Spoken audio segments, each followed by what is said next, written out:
Assalamualaikum warahmatullahi wabarakatuh. Perkenalkan saya Muhammad Iqbal Tanjung dengan NIM 062. Di sini saya akan memaparkan penelitian tindakan kelas saya yang berjudul Upaya Peningkatan Hasil Belajar PPKN melalui metode inquiry pada siswa kelas 11 MIPA 5 SMA Negeri 1 Kuala Tungkal. Baiklah, di sini susunan proposal saja terdiri dari 3 bab, yaitu di bab 1 ada latar belakang masalah, kemudian di bab 2 ada kajian pustaka, dan di bab 3 ada metode penelitian. Lebih lengkap bisa dilihat di dalam proposal saya dalam bentuk Word. Masuk ke latar belakang masalah, seperti yang kita ketahui, tugas seorang guru adalah mengajar, yaitu menyampaikan atau memberikan ilmu yang telah didapat kepada para peserta didiknya. Untuk itu, tugas seorang guru adalah dituntut untuk menguasai materi yang telah diajarkan. Namun pada kenyataannya, nilai pada smart pelajaran masih belum sama dengan sesuai apa yang diharapkan dan masih belum memenuhi standar. Salah satunya adalah mata pelajaran PPKN. Berdasarkan pengalaman observasi yang telah saya amati, nilai PPKN di kelas ini mayoritas masih rendah karena mayoritas guru masih menggunakan metode ceramah dalam penyampaian materinya.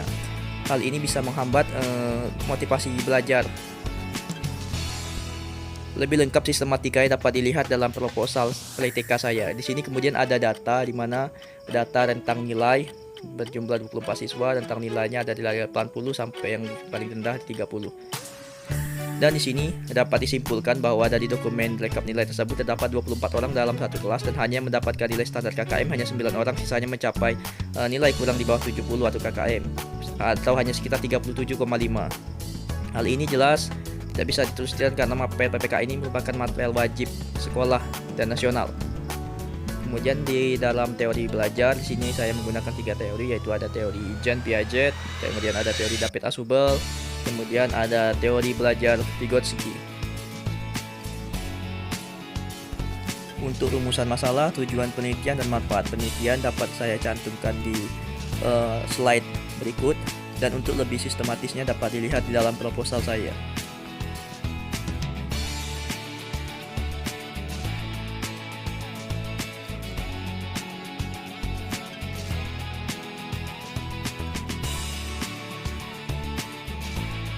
Kemudian masuk ke bab 2, yaitu kajian pustaka. Inquiry dalam bahasa Inggris adalah pertanyaan atau pemeriksaan pendidikan. Menurut Bulo tahun 2004, berapa pendapat ahli tentang metode pembelajaran inquiry? Antara lain, menurut Wija, model ini adalah suatu model yang menekankan pengalaman belajar yang mendorong siswa dapat menemukan konsep-konsep dan prinsip. Atau model pendekatan pembelajaran ini merupakan salah satu bentuk pendekatan pembelajaran yang berpusat pada siswa atau student-centered approach.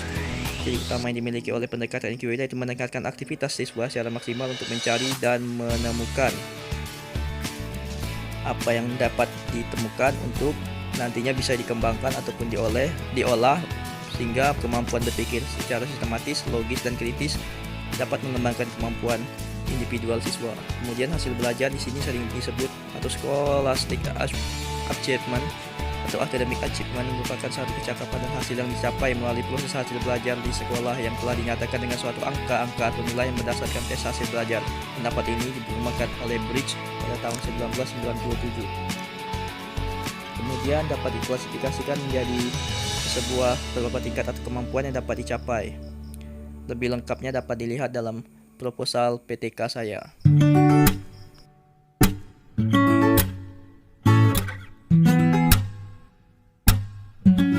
Kemudian di sini ada hasil belajar PKN. Yang dari atas, peneliti mendapat bahwa mata pelajaran PKN seorang siswa bukan saja penerima pelajaran berupa pengetahuan, tetapi pada diri siswa juga harus benar bersikap, keterampilan dan nilai-nilai sesuai dengan definisi pendidikan nasional pada tahun 2000. Belajar kemudian dalam penelitian yang dapat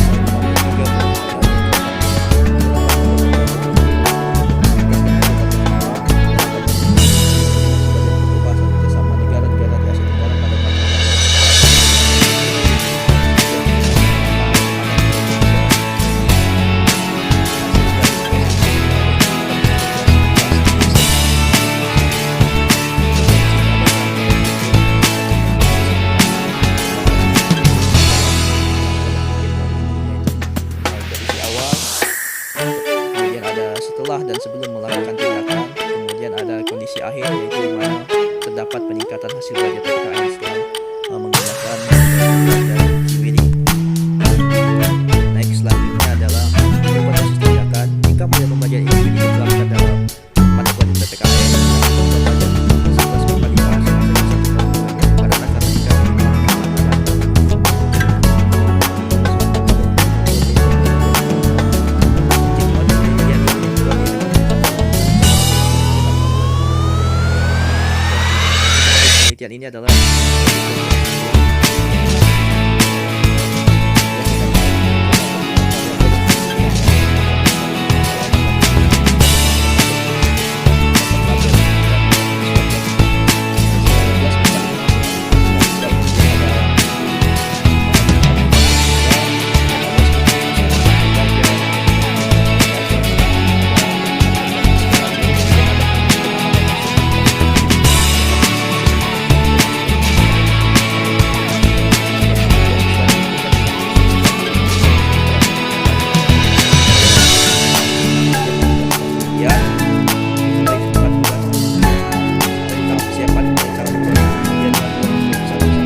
refleksi.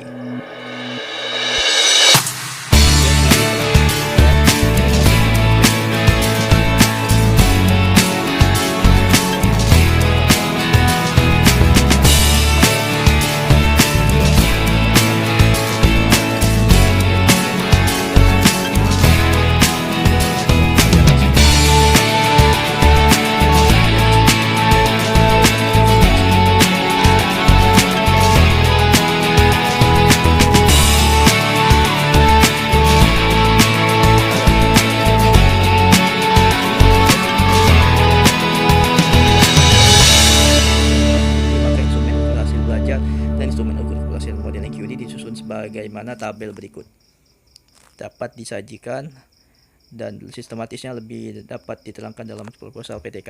Kemudian di sini ada teknik analisis data. Untuk teknik analisis data agar lebih sistematis, silahkan dilihat di proposal PTK saya.